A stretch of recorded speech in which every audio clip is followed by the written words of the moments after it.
Dans Matthieu, au chapitre 17, et nous lirons les 13 premiers versets. Matthieu, chapitre 17, versets 1 à 13.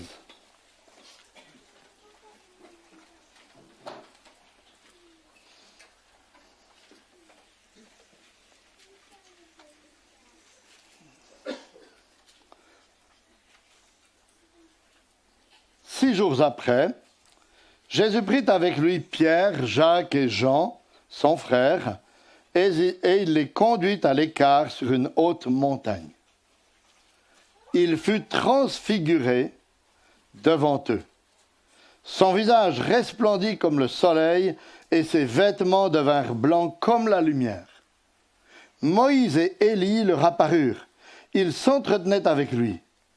Pierre prit la parole et dit à Jésus, « Seigneur, il est bon que nous soyons ici. Si tu le veux, je dresserai ici 3 tentes, une pour toi, une pour Moïse et une pour Élie. » Comme il parlait encore, une nuée lumineuse les enveloppa. Et voici qu'une voix sortit de la nuée qui disait, « Celui-ci est mon fils bien-aimé, en qui j'ai mis toute mon affection. Écoutez-le. » Lorsqu'ils entendirent cela, les disciples tombèrent la face contre terre, saisis d'une crainte violente.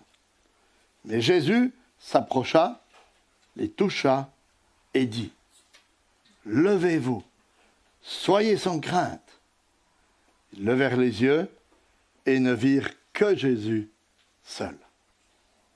Comme ils descendaient de la montagne, Jésus leur donna cet ordre.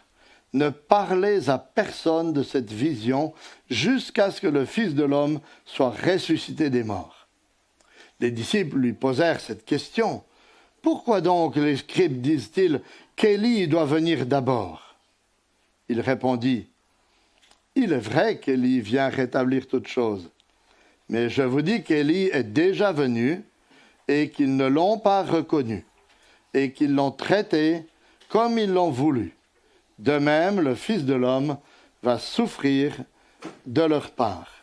Les disciples comprirent alors qu'il leur parlait de Jean-Baptiste. On va faire une deuxième lecture dans l'Ancien Testament, dans le livre de l'Exode, deuxième livre de la Bible, Exode, au chapitre 24, les versets 15 à 18. Exode 24, versets 15 à 18. Ce sont des versets qui sont là alors que le peuple est en train de conclure l'alliance avec l'Éternel au mont Sinaï. Voilà ce qu'il nous est dit. Moïse monta sur la montagne et la nuée couvrit la montagne. La gloire de l'Éternel demeura sur le mont Sinaï et la nuée le couvrit pendant 6 jours. Le 7e jour, l'Éternel appela Moïse du sein de la nuée. L'aspect de la gloire de l'Éternel était aux yeux des Israélites comme un feu dévorant au sommet de la montagne. Moïse pénétra au sein de la nuée et monta sur la montagne. Moïse fut sur la montagne 40 jours et 40 nuits. Et puis une dernière lecture dans le premier livre des Rois, un peu plus loin dans l'Ancien Testament. Premier livre des Rois, au chapitre 8, les versets 10 et 11. Premier livre des Rois, chapitre 8, versets 10 et 11. Il s'agit de versets qui ont lieu pendant la dédicace du temple par le roi Salomon. 1 Roi 8, versets 10 et 11.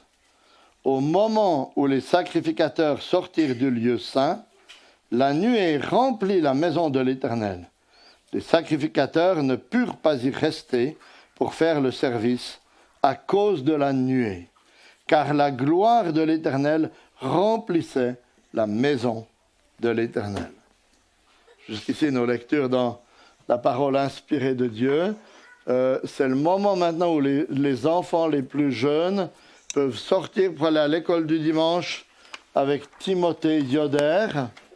Alors les enfants qui veulent sortir, c'est le moment où, si vous voulez, James nous a donné un plan de sa prédication.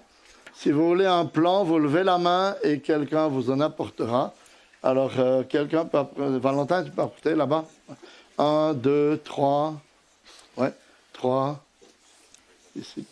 S'il y en a encore. À Pierre aussi. Ok, Lévi, tu le fais? Et Jerry, tu regarderais pour ouvrir une ou deux fenêtres, si jamais? Merci. Comme ça, on sera installé, James. Merci beaucoup, sois le bienvenu parmi nous. Je t'ai allumé ton truc. Oui, je l'ai fait, oui. Merci.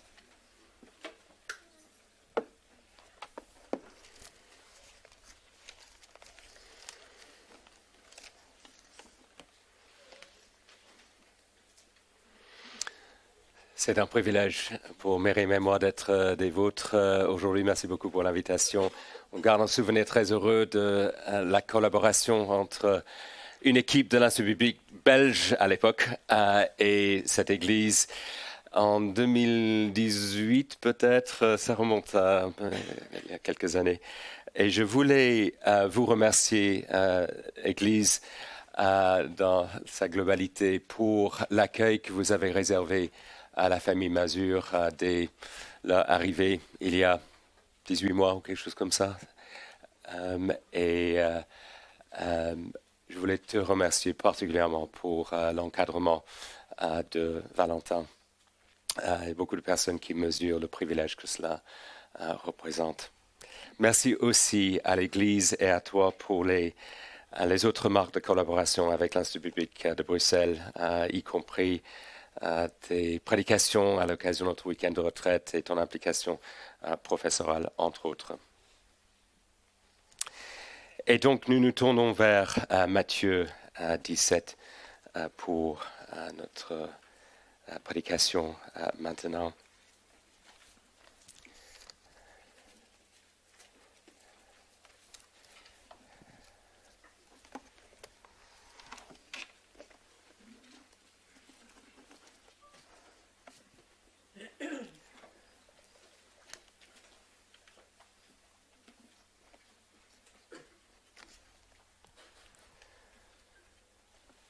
Un jour, la splendeur du règne de Jésus-Christ sera manifeste à tout un chacun. Un jour, tout genou fléchira devant Jésus-Christ. Un jour, toute langue confessera que Jésus-Christ est Seigneur à la gloire de Dieu le Père. Un jour, toute créature, sur la terre, sous la terre, sur la mer, attribuera la gloire à Jésus-Christ et continuera à le faire à tout jamais. Et entre-temps, pour nous qui reconnaissons déjà que Jésus-Christ est le roi de cet univers, ce n'est pas facile pour nous. Nous le voyons à la fin de Matthieu 16, juste avant la lecture faite par Olivier tout à l'heure. Le contexte immédiat précédant notre passage. Le disciple de Jésus-Christ doit mourir à lui-même, à l'instar du Christ qui a dû mourir. Nous devons être prêts à tout perdre. Certes, en vue de tout gagner, mais pour l'essentiel, la partie tout gagner n'arrive pas tout de suite. Tout perdre. Qu'est-ce que cela veut dire dans le concret? J'ai repris et adapté le résumé de quelqu'un d'autre. Qu'est-ce que ça veut dire, tout perdre? Subir le rejet de sa propre famille? Accepter d'être considéré comme étant un peu bizarre et arriéré parce qu'on s'attache à la Bible. Accepter un niveau de vie inférieur à ce qu'on pourrait connaître parce qu'on veut participer financièrement à l'œuvre du Seigneur. Accepter de sacrifier certains passe-temps et d'investir dans ce qui a une valeur éternelle. Accepter d'entrer dans une lutte quotidienne et sans relâche contre le péché. Mettre de côté du temps que l'on avait prévu pour soi afin de prendre soin d'autres personnes de l'Église, pour les aider à grandir dans la foi. En ce début de 2023, est-ce que nous avons accepté de tout perdre? Mourir à nous-mêmes, y compris pour les petites choses, les autres avant soi à table, les autres avant soi pour occuper la salle de bain, les autres avant soi pour le choix de la pizza, les autres avant soi pour le choix de la musique dans la voiture. C'est lassant de mourir à nous-mêmes jour après jour après jour et dans tout domaine. Nous avons hâte de vivre le moment où la lutte contre le monde, le péché et Satan arrivera à son terme. Vivement, vivement, le moment où Jésus entrera dans son règne, le moment où la splendeur du règne de Jésus-Christ sera manifeste à tout un chacun. Et si nous pouvions anticiper sur ce moment dès maintenant, rien que l'entrevoir, est-ce que cela n'aiderait pas? Les premiers disciples, eux aussi, ont dû accepter de tout perdre, de mourir à eux-mêmes. Eux aussi avaient hâte de vivre le moment où Jésus entrerait dans son règne, le moment où la splendeur du règne de Jésus-Christ serait manifeste à tout un chacun. Et dans sa sagesse et dans sa bienveillance, Jésus a expliqué à ses disciples que certains d'entre eux allaient pouvoir goûter à ce règne glorieux, cela de leur vivant. Les 2 derniers versets du chapitre précédent, Matthieu 16, à partir du verset 27, « Car le Fils de l'homme doit venir dans la gloire de son Père avec ses anges, et alors il rendra à chacun selon ses œuvres. Je vous le dis en vérité, quelques-uns de ceux qui sont ici ne mourront point, qu'ils n'aient vu le Fils de l'homme venir dans son règne. » Et en l'occurrence, le moment arrive une semaine plus tard, et c'est ce qui est rapporté dans notre passage qui a déjà été lu. Je vous invite à prier. Ésaïe 66, verset 2, « Voici sur qui je porterai mes regards, sur le pauvre qui a l'esprit abattu, qui tremble à ma parole. » Oh, notre Dieu, notre Père, nous te remercions pour le privilège que nous avons de pouvoir nous mettre à l'écoute de ta voix dans les Écritures. Nous ne voudrions pourtant pas nous contenter de l'écouter en nous trompant nous-mêmes. Donne-nous donc de trembler à ta parole, au point de la mettre en pratique, au point de vivre de façon conforme au passage que nous avons entendu. Accorde-nous cette grâce pour ta seule gloire, nous t'en prions. Au nom de Jésus. Amen.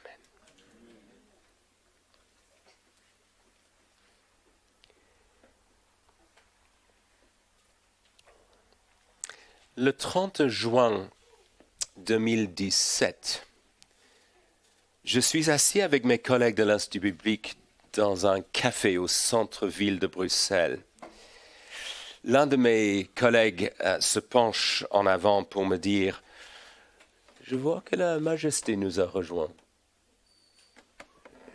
Ce collègue, il est capable d'être un peu farceur par moments et je me demande en quoi consiste cette blague cette fois-ci. Mais en effet, la voici, Mathilde, reine des Belges, juste derrière moi, assise à la table à côté. Paul m'a pris en photo. Paul est mon collègue, je viens de dévoiler qu'il s'agit là maintenant. Et là, avec la reine juste derrière moi, et donc on a la preuve photographique, ça c'est pour plus tard. Mais je dois avouer quelque chose. Si mon collègue Paul n'avait pas signalé que la reine était là, je ne l'aurais peut-être pas remarqué. Il y a un sens dans lequel la reine, c'est un être humain comme les autres. Elle était chic, mais elle ne portait pas de couronne. Et son garde du corps n'était pas immédiatement à côté d'elle. Et si ça avait été Jésus à la table derrière moi? Bon, si ce type de café avait existé à l'époque de sa venue sur Terre, bien sûr, et si j'avais été là en Palestine, il est vrai que les foules l'auraient sans doute trouvé, car ses enseignements et ses guérisons étaient extraordinaires. Mais du point de vue de l'apparence, je veux dire, c'est un être humain.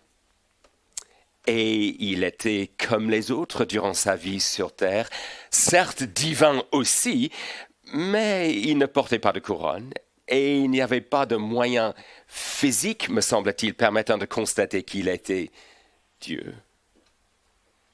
Il y a quelques mois, j'ai lu dans un livre de théologie concernant le côté physique de Jésus que, je cite, « Par sa forme et ses proportions, le monde n'a probablement jamais vu son pareil. » Moi, je ne crois pas cela. Je ne vois pas de fondement biblique à cela. En tant qu'être humain, il est devenu comme nous, à tous égards, lisons-nous dans l'Épître aux Hébreux, quoique sans péché. Nous lisons même dans Ésaïe 53 qu'il n'avait ni apparence ni éclat pour que nous le regardions, et son aspect n'avait rien pour nous attirer. Sur la base du seul critère de l'apparence, on n'aurait pas remarqué que c'était Jésus à la table d'à côté, pour ainsi dire. Mais il y a eu un moment qui a fait exception. Et 3 personnes ont été invitées à témoigner de ce moment exceptionnel. Pierre, Jacques et Jean, versets 1er de notre passage. Tous 3 ont pu suivre Jésus à l'écart sur une haute montagne. Ces 3 disciples sont passés par une expérience qui les a marqués. Pierre a parlé de cela plus tard. Il a souligné dans sa seconde lettre que ce n'était pas une fable, ce n'était pas un mythe, ce n'était pas une histoire montée de toutes pièces. Il y avait ces 3 témoins oculaires. Et qu'est-ce qu'ils ont vu? Sur cette montagne, l'apparence de Jésus a été transformée. Vous voyez dans le verset 2 les 2 aspects de cette transformation qui sont mis en évidence. Son visage resplendit comme le soleil et ses vêtements devinrent blancs comme la lumière. Nous n'avons pas besoin de nous rendre dans un musée pour trouver un tableau de Raphaël ou d'un autre peintre qui aurait représenté cette scène ici. La parole de Dieu est suffisante, alors qu'un tableau pourrait d'ailleurs induire en erreur. Mais nous avons besoin de nous arrêter sur ces 2 aspects de l'apparence de Jésus rapportés ici. Et si cela peut nous aider à nous figurer ce qui se passe, fermons les yeux. Je n'impose pas ça, mais si ça peut aider. Une transformation au niveau du visage qui resplendit maintenant comme le soleil. Une transformation aussi au niveau des vêtements qui sont maintenant blancs comme la lumière. Et c'est fort lumineux cette scène. Peut-être que Pierre, Jacques et Jean ont dû se protéger les yeux avec la main, comme on fait parfois pour éviter d'être ébloui par le soleil.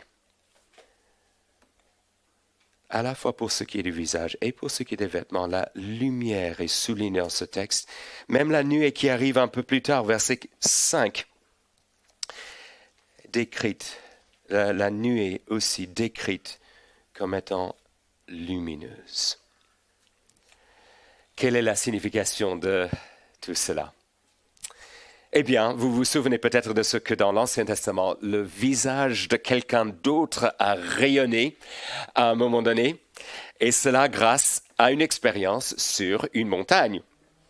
Moïse a passé du temps sur le mont Sinaï, et en descendant, les uns et les autres ont remarqué que la peau de Moïse rayonnait, la peau de son visage rayonnait. C'est dans Exode 34, si vous voulez vérifier cela plus tard. Pourquoi son visage rayonnait-il? Parce qu'il avait parlé avec Dieu, lisons-nous dans ce texte-là. C'était le reflet de sa proximité avec Dieu. L'apôtre Paul commentera le visage rayonnant de Moïse, il parlera de la gloire de son visage. Qu'en est-il dans notre passage, dans Matthieu 17, lorsque l'apparence de Jésus est transformée? Certes, c'est Dieu le Père qui orchestre cette transformation. Nous savons cela grâce à l'apôtre Pierre, qui explique ça plus tard. Mais le visage resplendissant de Jésus ne dépend pas d'un entretien avec son Père. Jésus est le Fils de Dieu. Il est en lui-même le rayonnement de la gloire de Dieu. Lisons-nous dans Hébreux 1.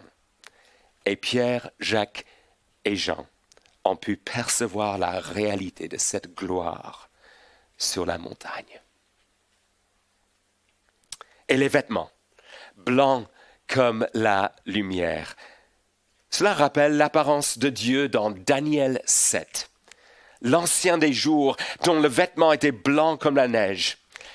Or, l'ancien des jours donne la gloire à un fils de l'homme dans ce passage.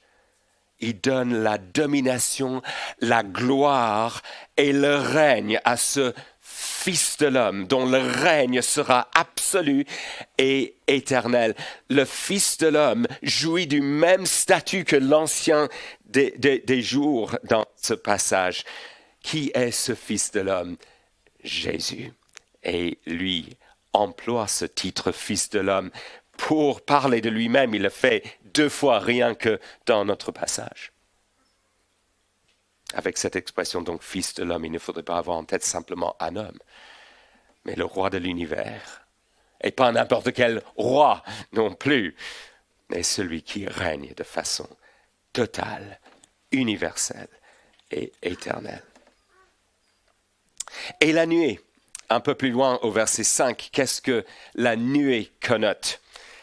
Eh bien, pensons à nouveau à Moïse sur la montagne.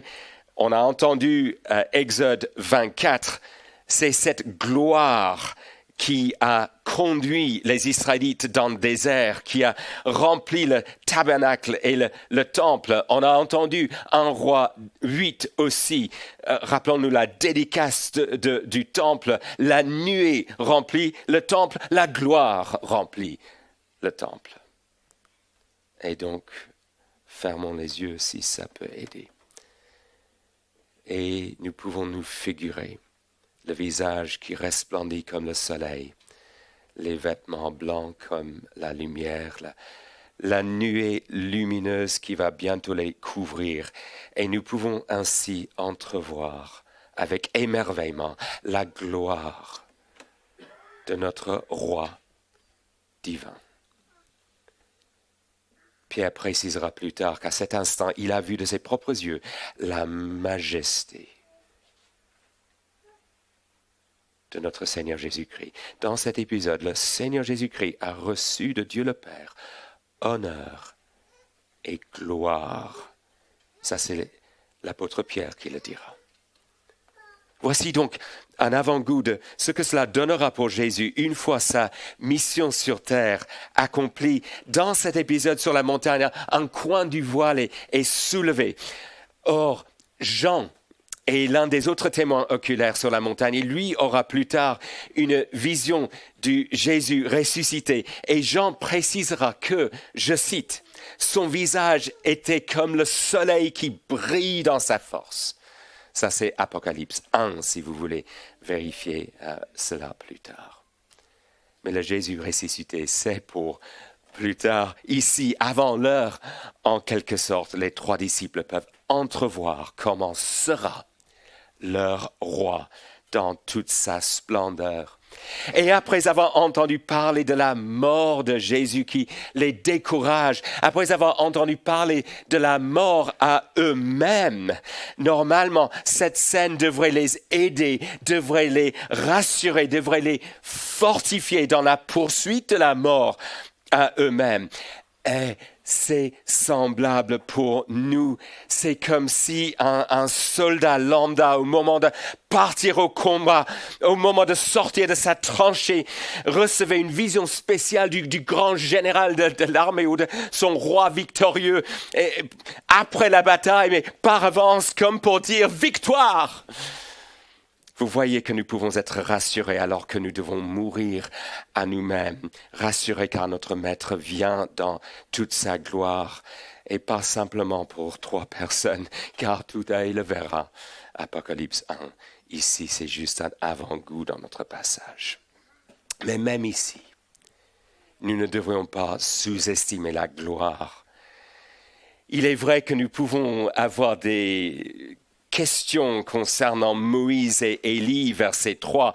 Comment Pierre, Jacques et Jean peuvent-ils percevoir que c'est bien Moïse et Élie sur la montagne? Le texte ne répond pas à toutes nos interrogations. Mais voici ce qui est significatif. Il ne nous est pas dit concernant Moïse et Élie que leur visage brillait, que leurs vêtements étaient blancs comme la lumière. Les paroles de Moïse et d'Élie ne sont pas rapportées. Même Pierre ne leur adresse pas la parole. Et donc on commence à le comprendre. On ne peut pas placer Moïse et Élie sur un pied d'égalité avec Jésus. Ce qui fait que Pierre commet un impair, n'est-ce pas, dans le verset 4. Pierre, prenant la parole, dit à Jésus, « Seigneur, il est bon que nous soyons ici. Si tu le veux, je dresserai ici 3 tentes, une pour toi, une pour Moïse et une pour Élie. » Je ne sais pas exactement ce qu'il a en tête en proposant ces 3 tentes. Prolonger ces moments sur la montagne, certainement, alors qu'il n'est question que d'un avant-goût de la gloire et non pas de la venue en permanence de la gloire. Qu'a-t-il en tête? Rendre service à ces 3 personnages, certainement. Une tente pour chacun. Et c'est problématique, parce que la présence de Moïse et d'Élie, bien comprise, ne fait que mettre en relief la suprématie de Jésus. Et si Pierre n'arrive pas à saisir cela par ce qu'il voit, il va devoir l'entendre de ses oreilles. Je ne sais pas si vous avez vécu un son et lumière à un moment ou à un autre. On voit dans cet épisode que cela percute davantage lorsque le son s'ajoute à la lumière. Oui, ce n'est pas l'apparence de Jésus qui est l'aspect le plus marquant de ce qui se passe sur la montagne. Car alors que Pierre est toujours en train de prendre la parole avec cette histoire de 3 tentes, il est interrompu par l'arrivée de la nuée et par la voix qui se fait entendre depuis la nuée, la voix de Dieu le Père, verset 5. « Celui-ci est mon fils bien-aimé en qui j'ai mis toute mon affection. Écoutez-le. » Et cette voix est terrassante. Pierre, Jacques et Jean se trouvent maintenant par terre, visage contre terre, saisis d'une grande frayeur. Ça, c'est le verset 6. Et on a compris que cette voix doit retenir l'attention. Mais quelle est la signification de cette voix? Il y a un indice déjà dans ce que les disciples voient dans la suite de l'épisode. Ils sont par terre dans cet état de crainte. Jésus les rassure. Les disciples lèvent les yeux et il voit Jésus. Jésus seul, et ce mot seul est souligné, fin du verset 8. Cela met à mal la théologie des trois tentes, n'est-ce pas? En clair, Jésus-Christ éclipse Moïse et Élie en gloire. Et je trouve difficile d'illustrer cela. Mais une toute petite tentative. Vous vous figurez la caméra qui, lors d'un match de foot, fait un zoom sur Griezmann, Mbappé, Giroud.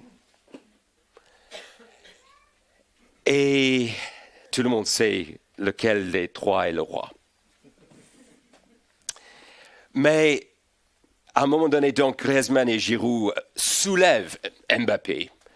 Et donc, pour indiquer sa supériorité, mais pour que ça marche mieux comme une illustration, il faudrait que la caméra finisse par ne montrer que Mbappé. Moïse et Élie, on ne les voit même plus. Et cela cadre exactement avec ce que la voix ordonne. Cette voix qui se fait entendre depuis la nuée ordonne à Pierre, Jacques et Jean d'écouter une autre voix, celle de Jésus. Écoutez-le. Et je souligne qu'il ne s'agit pas d'un conseil ni d'une recommandation, mais d'un commandement. Pourquoi cette insistance? Justement parce que Jésus-Christ est supérieur par rapport à Moïse et Élie, voire suprême.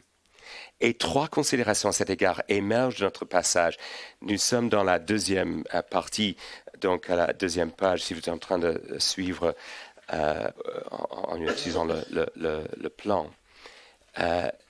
Si nous voulons être plus à même de mourir à nous-mêmes durant 2023, nous avons intérêt à considérer ces informations.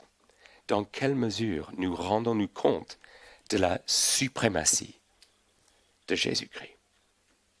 D'abord, considérons comment Jésus réunit deux rôles en sa seule personne. La voix depuis la nuée emploie des formules de l'Ancien Testament qui évoquent deux fonctions clés. La formule « celui-ci est mon fils » reprend le psaume 2. Ce psaume-là présente un roi suprême qui allait venir. Ce roi allait occuper le même rang que Dieu lui-même. Ce roi suprême, ce roi divin, c'est Jésus-Christ. Quant à la formule « en qui j'ai mis toute mon affection », cela reprend Ésaïe 42, qui présente un serviteur qui allait venir. Il allait obéir parfaitement à Dieu et il allait souffrir. Il allait représenter certaines personnes. Sa vie parfaite allait compter pour ces personnes et il allait mourir à la place de ces personnes pour pardonner leurs péchés. Ce serviteur souffrant, c'est Jésus-Christ. Et c'est grâce à lui et à lui seul que quelqu'un peut être en règle avec Dieu. Si je peux tutoyer tout le monde, si toi tu n'es pas encore en règle avec Dieu, le moment d'entrer en bonne relation avec Dieu, c'est maintenant. Tu veux que tes péchés soient pardonnés, que tu n'aies plus la perspective d'être condamné par ton Créateur lors du jour du jugement. Ce pardon est offert gratuitement par ce personnage suprême auquel nous avons affaire ce matin.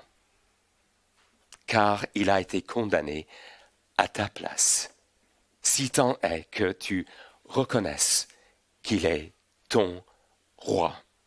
Il suffit de te rendre, de te soumettre à l'autorité de Jésus-Christ, de décider de vivre pour honorer Dieu. Voici donc, en une seule figure, le roi divin et le serviteur souffrant. Il ne s'agit pas de Moïse. Il ne s'agit pas d'Élie. Il s'agit de Jésus-Christ. Mais quelqu'un me dit, Moïse et Élie étaient tous deux des prophètes importants. Oh, c'est sûr.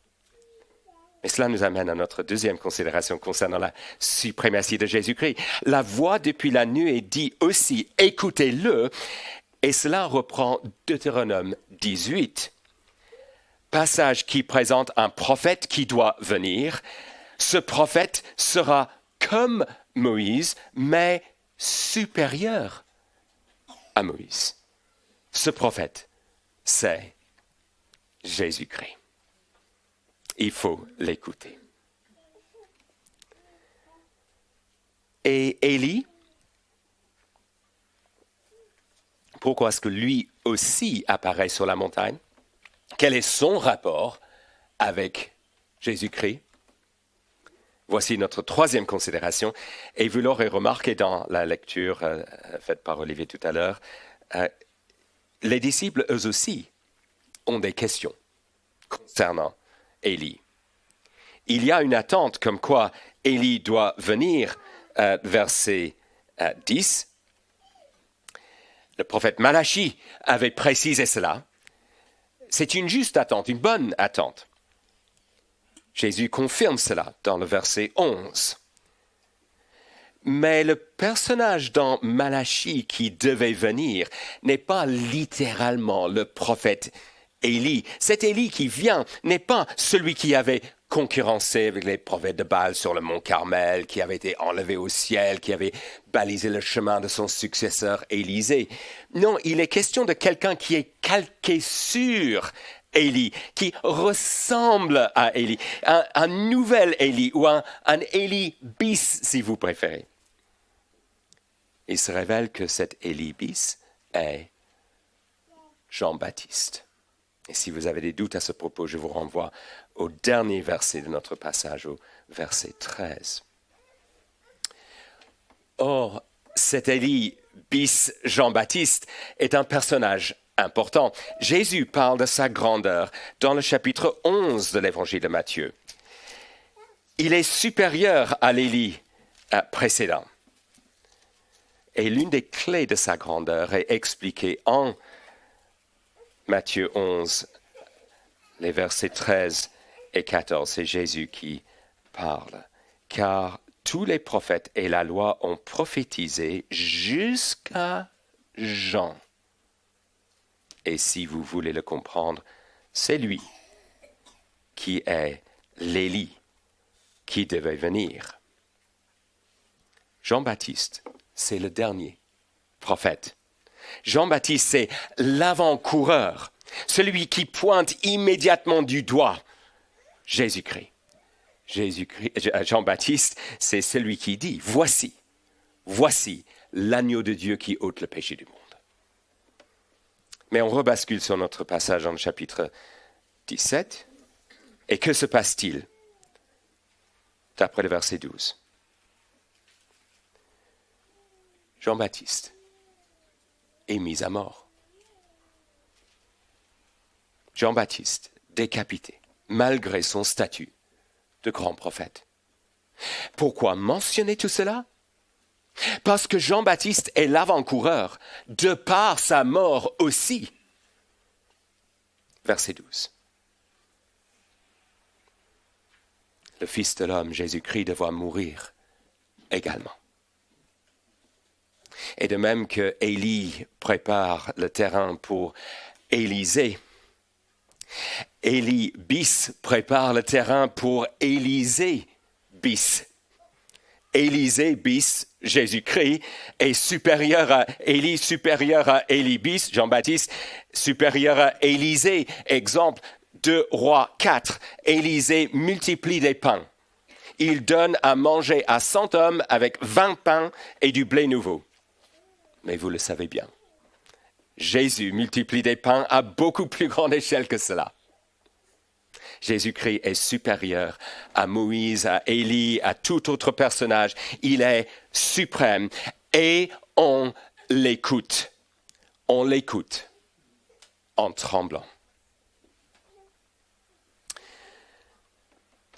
Le 30 juin 2017, je suis assis avec mes collègues de l'Institut biblique dans un café au centre-ville de Bruxelles. Cette fois-ci, c'est fictif.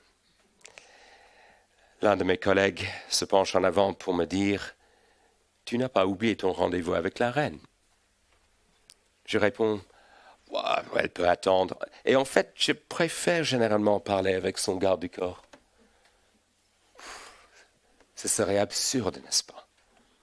Semblablement, ce serait absurde si on négligeait la voix de Jésus-Christ sous prétexte d'écouter seulement la voix de Moïse ou d'Élie ou de n'importe qui d'autre, y compris des soi-disant prophètes contemporains. Jésus-Christ est le roi divin et le serviteur souffrant. Il est supérieur à Moïse, il est supérieur à Élie, il est suprême et donc on l'écoute. On l'écoute en tremblant. On l'écoute par rapport à quoi? Eh bien, pour tout. Mais en particulier dans le contexte. Les disciples doivent comprendre que Jésus devra mourir. Oui, cet épisode sur la montagne les rassure. Il est le roi glorieux. Le moment viendra où la splendeur du règne de Jésus-Christ sera manifeste à tout un chacun. Mais ce n'est pas pour tout de suite. Il devra d'abord mourir. Et entre-temps, il leur faut mourir à eux-mêmes. Et pour nous, c'est semblable. Certes, Jésus est mort, est ressuscité, est monté au ciel, mais son retour pourrait ne pas être pour tout de suite. Et tant qu'il ne reviendra pas, nous devons vivre pour lui et non pour nous-mêmes. Nous mourrons à nous-mêmes et nous l'écoutons par rapport à cela en tremblant. Et ce sera difficile. C'est lassant de mourir à nous-mêmes jour après jour après jour. Cette semaine qui vient, accepter de tout perdre, mourir à nous-mêmes, ce sera difficile.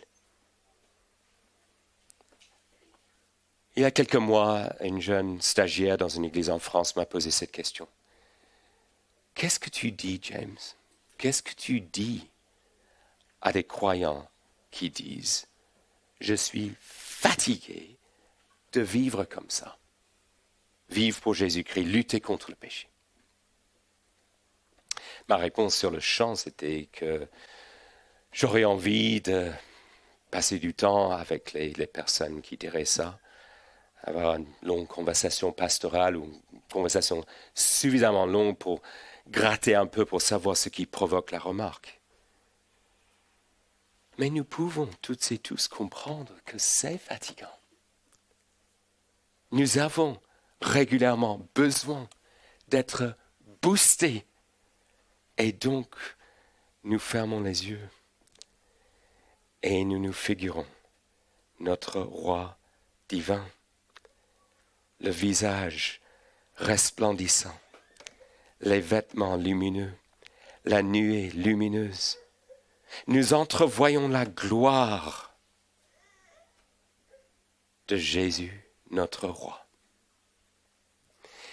Et en contemplant ainsi la gloire du Seigneur, vous savez ce qui se passe? Nous sommes transformés.